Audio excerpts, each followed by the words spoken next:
The arid winds of the Middle East carried not just dust, but the ever-present scent of political instability, a volatile concoction simmering beneath a fragile veneer of peace.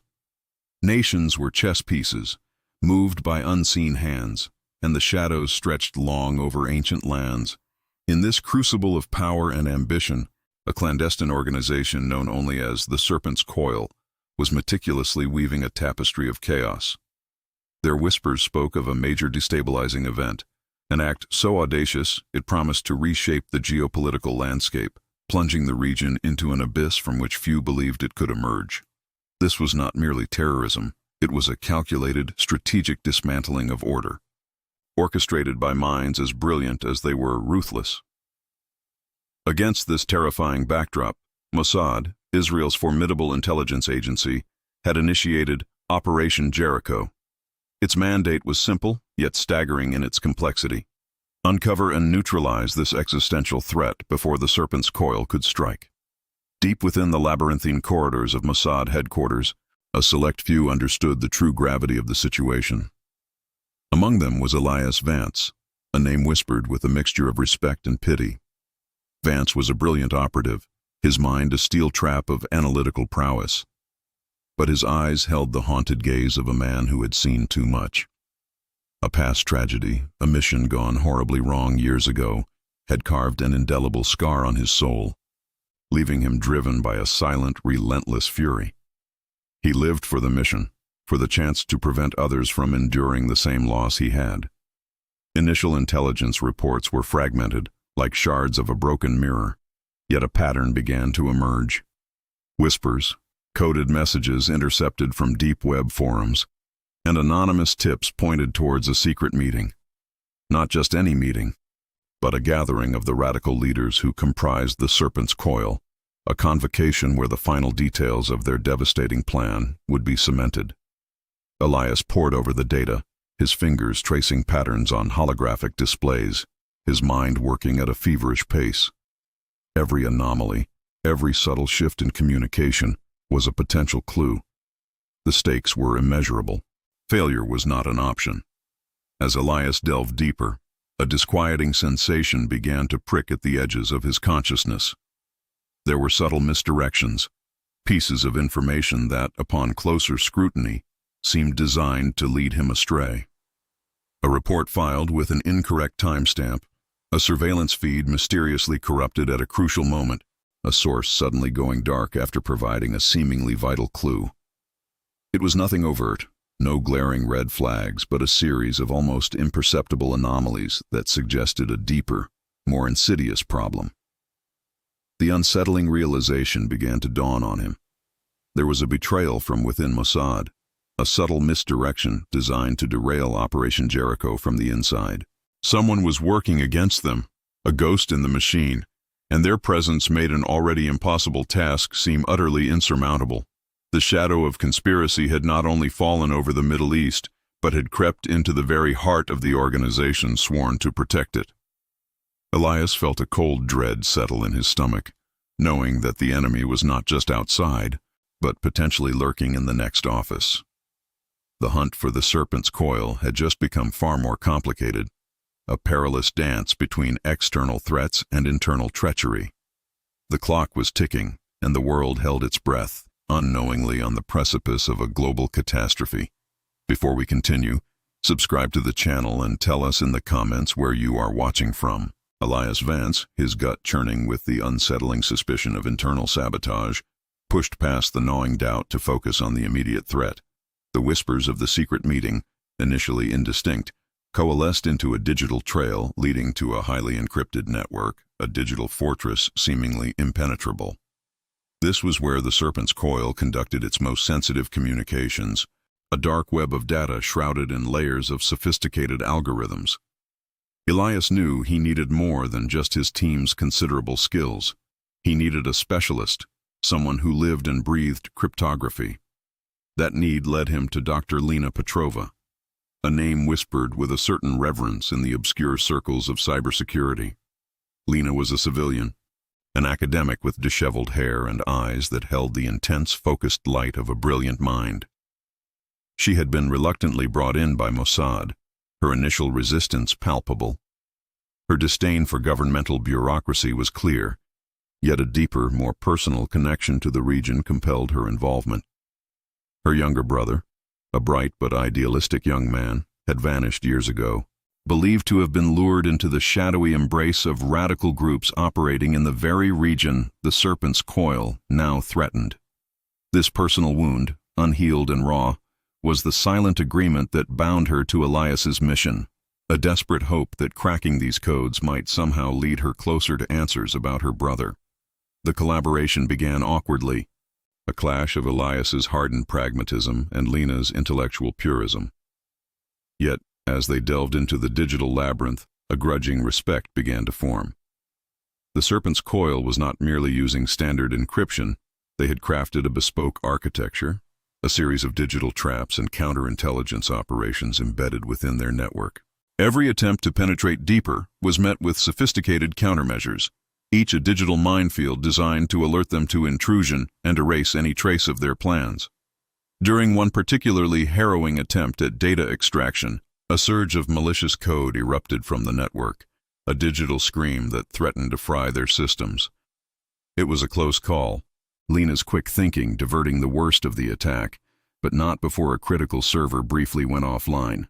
The incident served as a chilling reminder of the Serpent's Coil's advanced capabilities, not just in ideology and organization, but in their technological prowess. They were facing an adversary that was frighteningly modern, capable of fighting on battlefields both physical and virtual. Lena, fueled by caffeine and an almost obsessive determination, worked tirelessly. Days blurred into nights as lines of code danced across her multiple monitors. Her fingers flew across the keyboard, a blur of motion as she dissected algorithms, probed firewalls, and navigated through layers of digital obfuscation.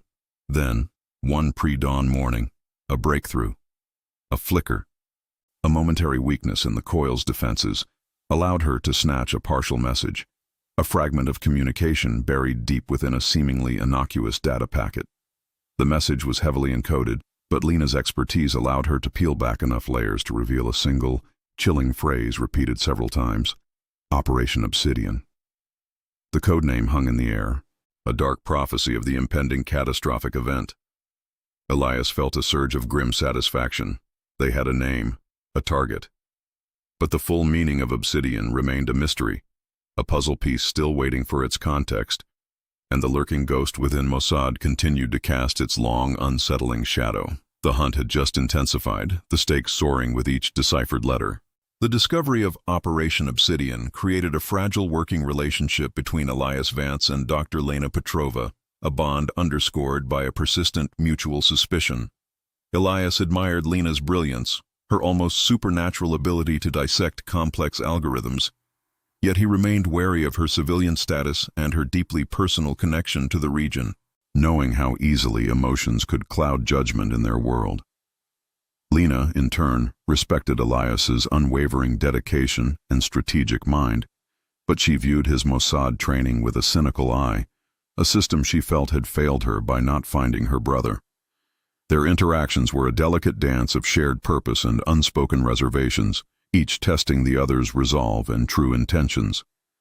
Meanwhile, back at Mossad headquarters, the internal investigation into the potential leak intensified, casting a wide, uncomfortable net over every operative and analyst.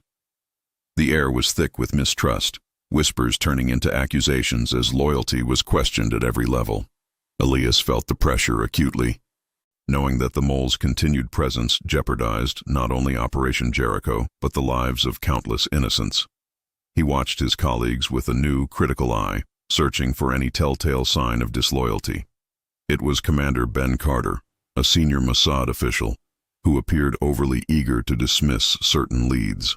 Carter, a man of impeccable reputation and decades of service, seemed almost too quick to label anomalies as standard operational errors or misinterpretations. His reassurances felt hollow to Elias, a discordant note in the symphony of suspicion. Elias, ever the meticulous observer, began to notice subtle inconsistencies in the intelligence provided by Carter. Reports would arrive on his desk, meticulously compiled, yet with certain details subtly altered, timelines slightly shifted, or crucial pieces of information downplayed.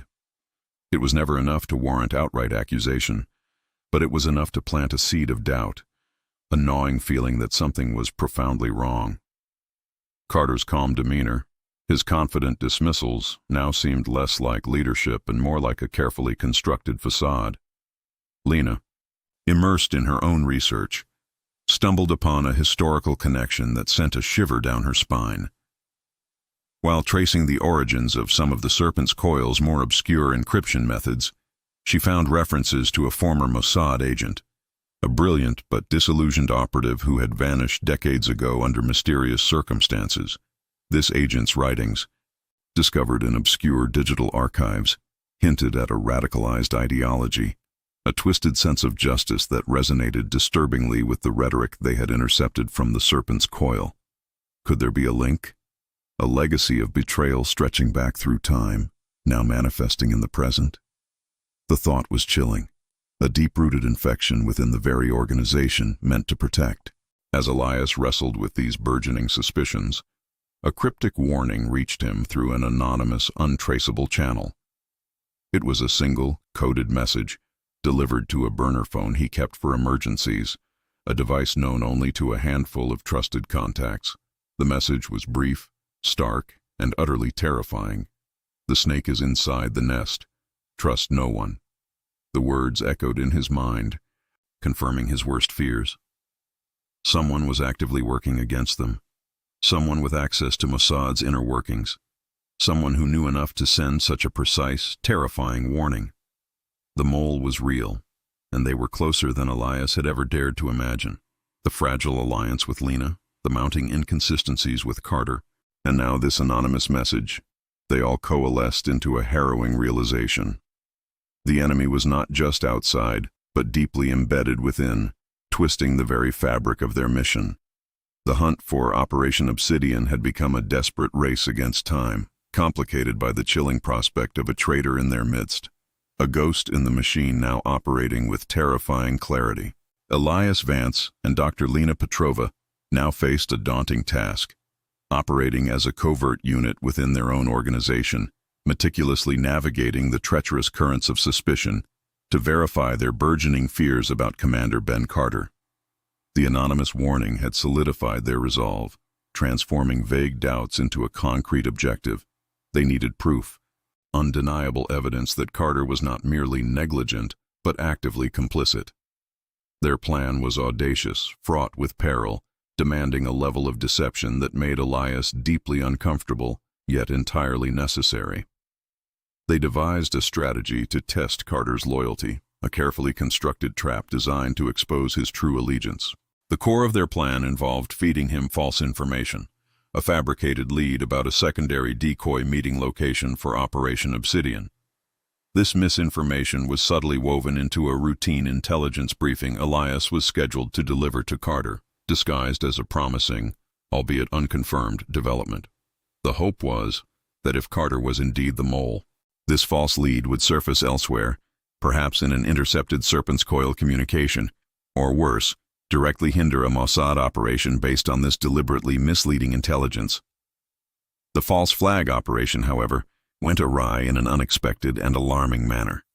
Instead of the false information appearing in Serpent's Coil communications, a highly sensitive Mossad surveillance team, operating independently on an unrelated mission, was suddenly and inexplicably diverted to the exact decoy location Elias had fabricated.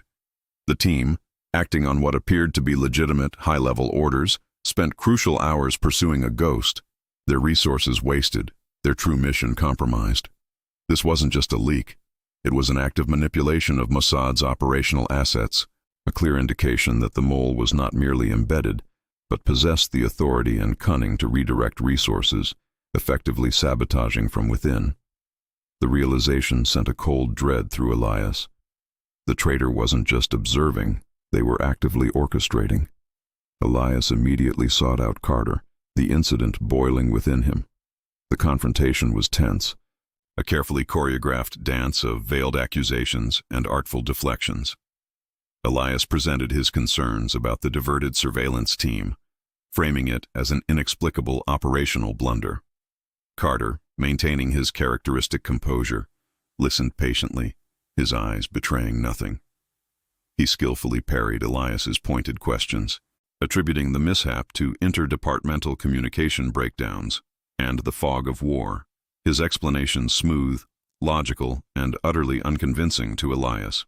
He even suggested an internal review, a move designed to appear transparent while effectively burying the issue in bureaucratic red tape. Elias left the meeting feeling a profound sense of frustration and helplessness. Carter was too good, his defenses too well rehearsed. While Elias grappled with the implications of Carter's impenetrable facade, Lena, back in her digital sanctuary, made a critical breakthrough. The diverted surveillance team incident had left a faint, almost imperceptible digital echo, a ripple in the vast ocean of Mossad's secure network. Following this minute disturbance, Lena discovered a hidden communication channel, ingeniously disguised within the very infrastructure of Mossad's internal messaging system. This channel, a ghost in the machine, was being used by the Serpent's Coil, not just to receive intel, but to issue directives, effectively turning Mossad's own network against itself. Scouring the encrypted traffic flowing through this clandestine conduit, Lena unearthed a series of messages, each painstakingly decrypted, revealing the true location of Operation Obsidian. It was not the remote, desolate outpost they had initially suspected, but a heavily fortified, almost impenetrable complex nestled deep within a seemingly innocuous mountain range. A location so strategically significant, it was almost laughable in its audacity. The implications were staggering. The mole was not just leaking information, they were actively manipulating Mossad's response, guiding them away from the real threat, ensuring their plans for Operation Obsidian remained undisturbed. The enemy was not just within, but was actively steering the ship, sending it towards an iceberg while pretending to be the captain. The double helix of betrayal and counterintelligence had twisted into an agonizing knot, threatening to strangle their mission before it even truly began. The revelation of Operation Obsidian's true location, a fortress-like complex burrowed deep within an unforgiving mountain range, ignited a desperate urgency within Elias and Lena. The mole's manipulation had not only wasted precious time, but had also painted a stark picture of the extreme challenge that lay ahead. This wasn't merely a clandestine meeting, it was a stronghold designed to repel any intrusion. Their mission, once focused on intelligence gathering, now morphed into a full-scale infiltration, a high-stakes gamble against impossible odds. Every second counted, for the clock was ticking towards an unknown but undoubtedly catastrophic event. Detailed planning commenced with a chilling precision, each step meticulously calculated against the backdrop of extreme risks. Elias, drawing on years of combat experience and strategic thinking, mapped out potential entry points, escape routes, and contingency plans. Lena, with her unparalleled technical acumen, analyzed the fortress's schematics, piecing together its defenses from fragmented satellite imagery and intercepted communications. They discovered layers of security, biometric scanners, pressure-sensitive floors, laser grids, and a network of heavily armed patrols, all designed to make infiltration a suicide mission. The sheer scale of the defenses underscored the importance of what was being protected within. To even get close, Elias and Lena were forced to confront difficult ethical choices. Conventional infiltration methods were out of the question. The fortress was too well guarded. They considered leveraging existing assets, but the risk of exposing loyal Mossad agents to the mole's machinations was too great. Ultimately, they settled on a daring, morally ambiguous strategy, creating a diversion that would draw away a significant portion of the Serpent's Coil's external security, leaving a narrow temporary window for their entry. This involved orchestrating a highly visible but ultimately harmless cyber attack on a nearby energy grid, knowing it would cause widespread panic and force the enemy to divert resources. The ethical tightrope they walked felt thin and precarious, but the alternative, allowing Operation Obsidian to proceed, was unthinkable. As they executed the first phase of their plan, a near-fatal encounter with Serpent's Coil security served as a brutal reminder of the enemy's efficiency and ruthlessness. Disguised as local operatives, Elias and Lena attempted to place a signal jammer near a perimeter watchtower. A sudden, unannounced patrol, their movements silent and swift, ambushed them. Elias's training kicked in instinctively, a blur of controlled violence. He disarmed one guard, his movements precise and deadly, while Lena, surprisingly agile for someone more accustomed to keyboards, used evasive maneuvers to create distance. A close-quarters struggle ensued, the metallic tang of fear thick in the air. Elias felt the familiar surge of adrenaline, a cold, hard focus that pushed aside all other thoughts. He dispatched 2 more assailants, his past trauma momentarily resurfacing as the faces of his fallen comrades flashed before his eyes. The raw, visceral nature of the fight left an emotional toll, a stark reminder of the human cost of their mission. His hands, still trembling slightly from the encounter, clenched into fists, the weight of his past tragedies pressing down on him. The stakes had never felt higher, the shadows of his personal demons lengthening with each passing moment. They barely escaped, leaving a trail of unconscious guards and a lingering sense of dread. The incident confirmed their suspicions. The Serpent's Coil was not an amateur organization. Their operatives were well-trained, disciplined, and utterly dedicated to their cause. This was a war, not a mere intelligence operation. Finally, after hours of painstaking movement through treacherous terrain and evading countless security checkpoints, they breached the outer perimeter of the mountain fortress. The air inside was cold, sterile, and heavy with the scent of metal and damp stone. A momentary wave of relief washed over them, quickly replaced by a chilling realization. They had anticipated a single, formidable barrier, but instead they found an unexpected layer of defense. A vast, cavernous space opened before them, filled not with guards, but with an intricate, pulsating network of laser grids, motion sensors, and automated sentry turrets, all humming with a silent, deadly energy. It was a technological labyrinth, an impenetrable inner sanctum designed to crush any intruder before they could even glimpse the secrets held within.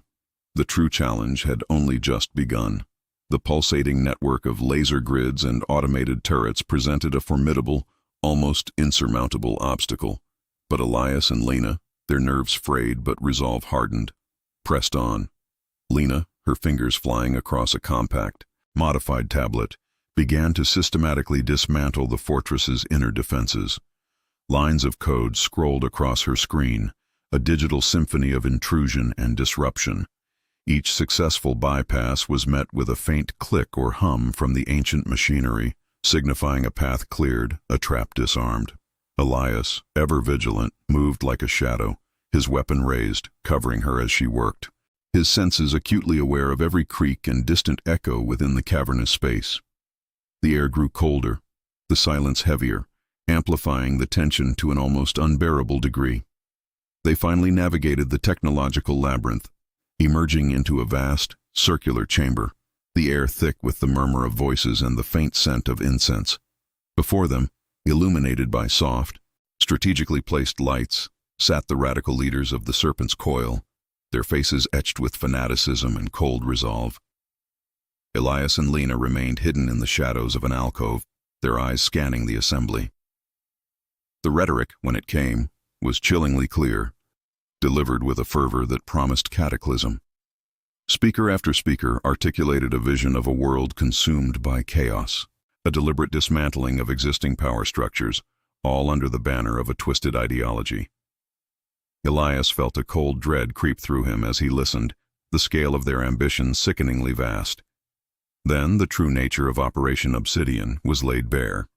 One of the leaders, a man with piercing eyes and a voice like gravel, unrolled a series of maps, detailing coordinated attacks on multiple international targets. Not just political assassinations or localized bombings, but strategic strikes designed to cripple global infrastructure, sow widespread panic, and ignite regional conflicts into a devastating global conflagration. They spoke of cyber attacks on financial markets, biological agents released in major cities, and synchronized strikes on critical transportation hubs. The audacity, the sheer evil of their plan, stole Elias's breath. This was not merely destabilization, it was an attempt to reset the world order through absolute destruction. As the gravity of the revelation settled upon them, a familiar figure stepped forward from the shadows of the assembly. Commander Ben Carter. The world tilted on its axis for Elias. The man he had served under, the man he had trusted, stood there, not as a captive, but as a conspirator, his face devoid of the professional veneer Elias had known. Carter's eyes, usually calculating, now gleamed with a chilling fanaticism that mirrored the other leaders. Elias felt a wave of nausea, a profound sense of betrayal that went deeper than any wound. It shattered his perception of loyalty, twisting his understanding of every interaction they had shared. The mole, the phantom threat, had been a trusted superior all along. A tense standoff ensued, not with weapons but with the clashing realities of allegiance. Carter, with a cruel smirk, began to expose Elias and Lena's presence, his voice carrying clearly across the chamber. He painted them as intruders, saboteurs, attempting to compromise the very mission he was now actively participating in. Elias, momentarily stunned by the audacity of the betrayal, found his voice caught in his throat. Lena, however, reacted with lightning speed. Her fingers danced across her tablet not to disarm, but to disrupt. She targeted the meeting's communication systems, flooding the channels with white noise, scrambling their internal network, and cutting off their external links. Chaos erupted. The radical leaders, their faces contorted in confusion and anger, shouted for order, their carefully orchestrated plans suddenly thrown into disarray. Amidst the pandemonium, Carter, ever the opportunist, seized his chance. He moved with a surprising agility, slipping through the now disorganized ranks of the Serpent's Coil operatives. Elias, still reeling from the shock, lunged forward, but Carter was too quick. He vanished through a hidden panel in the wall, leaving behind not just a trail of destruction, but a chillingly personal message for Elias. Scrawled crudely on the wall, visible only by the flickering emergency lights, were the words, "Justice will be served, Vance. You will understand." The air crackled with a new, terrifying energy, the sense of personal vendetta now intertwining with the global threat. The game had just become deadly personal.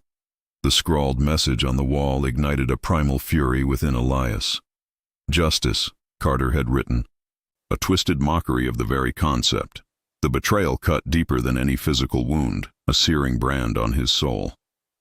His mind, usually a fortress of calm calculation, was now a maelstrom of rage and a burning need for retribution. He lunged towards the hidden panel, ignoring Lena's urgent pleas to focus on the mission, his every muscle screaming for action. The game had indeed become deadly personal, and Elias Vance, haunted by past tragedies and now fueled by an immediate visceral betrayal, was no longer just an operative. He was a predator. He plunged into the labyrinthine passages behind the panel, the air thick with the scent of damp earth and stale desperation. Footfalls echoed ahead, a rhythmic taunt urging him onward. The fortress, once an impenetrable bastion of evil, had become a hunting ground. Elias moved with a desperate, almost reckless speed, his Mossad training kicking in on an instinctual level, overriding the emotional turmoil. Every turn, every shadow held the potential for an ambush, yet he pressed on, driven by the image of Carter's sneering face, the chilling fanaticism in his eyes. This was more than just capturing a mole. It was about reclaiming a piece of himself that Carter's treachery had shattered. Meanwhile, Lena, left amidst the chaos of the disrupted meeting, worked with frantic precision. Her fingers flew across her tablet, not just to transmit the critical intelligence about Operation Obsidian's true scope and targets to Mossad headquarters, but also to erect digital firewalls against the now enraged Serpent's Coil operatives. They swarmed the chamber, their initial confusion giving way to a murderous intent. Explosions rocked the distant passages as Elias's pursuit of Carter led him deeper into the fortress's hidden arteries. Lena could feel the vibrations through the stone floor, a grim reminder of the escalating violence. She was a single point of order in a storm of anarchy, a beacon of data amidst the rapidly spreading darkness. She knew the information she was sending was vital, but a part of her yearned to be by Elias's side, a silent plea for his safety echoing in her mind. Elias finally cornered Carter in a narrow, almost claustrophobic passage, a dead end within the fortress's forgotten depths. The air crackled with unspoken animosity. Carter, his face grim but resolute, turned to face his former subordinate.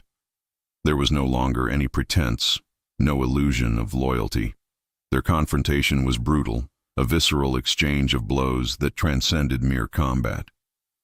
It was a clash of ideologies, of shattered trust, and of deeply personal grievances. Elias fought with a raw, unbridled fury, each punch carrying the weight of his past trauma, of the lives Carter's betrayal could have cost.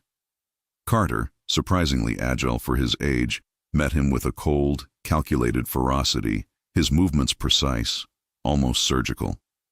As they grappled, locked in a deadly dance, Carter's voice, strained and hoarse, cut through the grunts and impacts.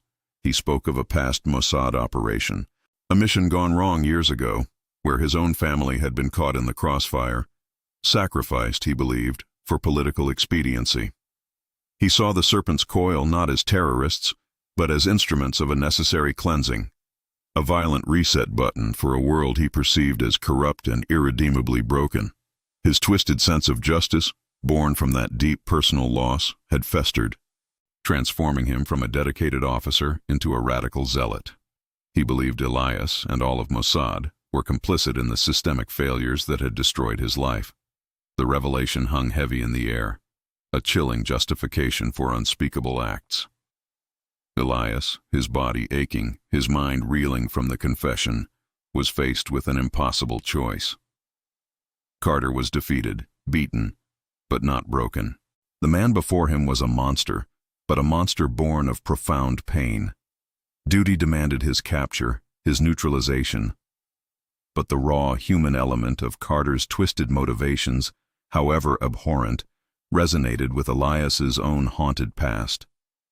He could see the reflection of his own grief, distorted and magnified in Carter's eyes. The mission's success, the protection of countless lives, hung in the balance, but so did the very fabric of Elias's humanity. The breaking point had arrived, demanding a decision that would forever define him. The silence that followed Carter's confession was deafening, punctuated only by the ragged breaths of the two men. Elias, his knuckles bruised and bleeding, looked down at the defeated figure of his former commander. The choice, stark and unforgiving, presented itself: deliver justice in its purest, coldest form, or acknowledge the fractured humanity beneath the monstrous facade. He chose the mission. With a deep, shuddering breath, Elias secured Carter, not with a killing blow, but with a series of precise, incapacitating moves. The weight of the world, for a fleeting moment, seemed to lift from his shoulders, replaced by the heavy burden of responsibility. The serpent's coil's immediate plans had been irrevocably disrupted. In the aftermath, the fortress became a scene of organized chaos. Mossad tactical teams, guided by Lena's crucial intelligence, swarmed the complex, neutralizing remaining pockets of resistance and securing the radical leaders who had not managed to escape. The raw, visceral combat had given way to methodical cleanup, a stark reminder of the precision and professionalism that underpinned their work. Elias, after delivering Carter into the custody of the incoming teams, sought out Lena. He found her amidst a flurry of activity, still hunched over her laptop, her face pale but resolute.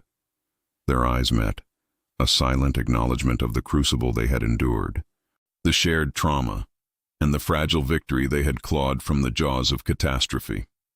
There was no triumph in their gaze, only a profound weariness and the lingering shadow of what they had witnessed. The emotional fallout was palpable. Elias retreated into the quiet confines of his mind, the echoes of Carter's twisted justifications reverberating with his own past pain. He had stopped a catastrophic attack, saved countless lives, yet the cost felt immeasurable. The betrayal, the brutal honesty of Carter's grievances, had chipped away at his perception of loyalty, leaving behind a raw, exposed nerve. Lena, too, carried her own burden. The technological brilliance she had displayed was a shield against the horror. But now, in the relative calm, the human cost began to sink in. She had faced down fanatics, dismantled their grand schemes, but the image of her brother, lost to the very ideology she fought, remained a haunting specter. Back at Mossad headquarters, a storm brewed. The exposure of Commander Ben Carter as the mole sent shockwaves through the agency. An internal restructuring was swift and brutal. a necessary cauterization of the wound he had inflicted. Trust, once an unspoken given, had to be painstakingly rebuilt. Elias, despite his pivotal role in neutralizing Carter, found himself under intense scrutiny, his own judgment questioned, his methods scrutinized, yet he bore it with a quiet dignity, understanding the need for accountability, even if it stung. A week later, amidst the bureaucratic whirlwind, Lena received a call that cut through the gloom. It was from a contact she had cultivated during her deep dive into radical networks, a tenuous thread of hope she had almost forgotten. Her brother, the voice on the other end reported, was alive. He had been disillusioned by the extreme rhetoric he had witnessed, a silent witness to the very meeting she had disrupted. He was seeking a way out, a path to redemption. It was a glimmer, a fragile sprout of hope in a landscape scorched by conflict, a personal victory that resonated deeply within her weary soul. Elias, watching the distant lights of the city from his apartment window, reflected on the nature of loyalty. It was not a static thing, he realized, but a constantly shifting landscape, easily corrupted, profoundly influential. The threat of extremism, he knew, was not just external. It was a poison that could seep into the purest of intentions, twisting them into something unrecognizable. The serpent's coil, though wounded, was not dead. New leaders would rise from the ashes, fueled by the same grievances, the same twisted ideologies. The fight was far from over. He knew this with a chilling certainty. The symphony of conflict, though momentarily paused, was simply waiting for a new conductor, a new note to strike, ensuring that his vigilance and that of Mossad would remain an eternal, necessary burden.